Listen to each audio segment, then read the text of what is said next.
They say faith is believing without seeing. But what if I told you there's more to the story? This isn't just about faith. This is about evidence, history, eyewitnesses, fulfilled prophecy, and a life that changed the world more than any before or after. This is why Jesus of Nazareth was 100% real. Let's start where scholars agree. There was a man named Jesus, born in a small town called Bethlehem, raised in Nazareth, executed under the Roman governor Pontius Pilate. This isn't debated in serious historical circles, even by atheists. Historians like Tacitus, Josephus, and Pliny the Younger wrote about him within decades of his death. They had no reason to promote Christianity, but they documented its existence, its power, and the man behind it.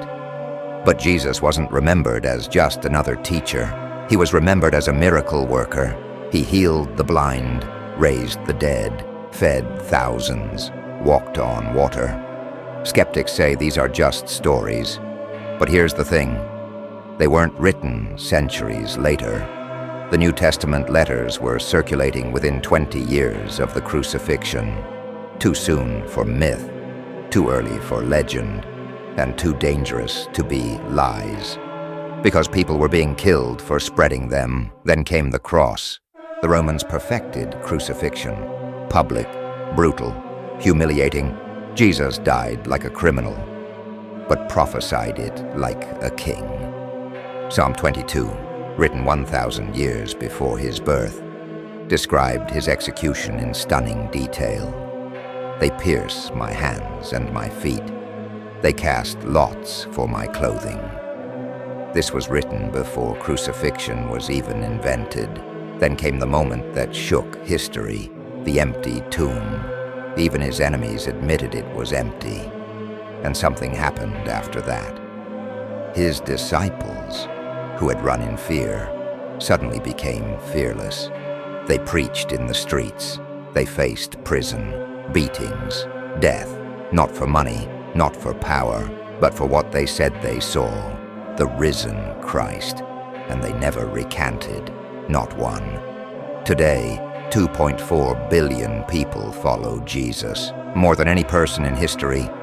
But here's what really matters. Jesus didn't come to build religion. He came to change you. He said, "I am the way, the truth, and the life. No one comes to the Father except through me."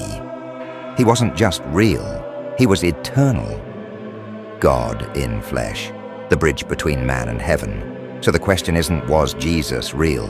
The question is, what will you do with him? Because history proves he lived, prophecy proves he was sent, and the empty tomb proves he lives still. Jesus Christ was 100% real, and he's still changing lives, starting with yours.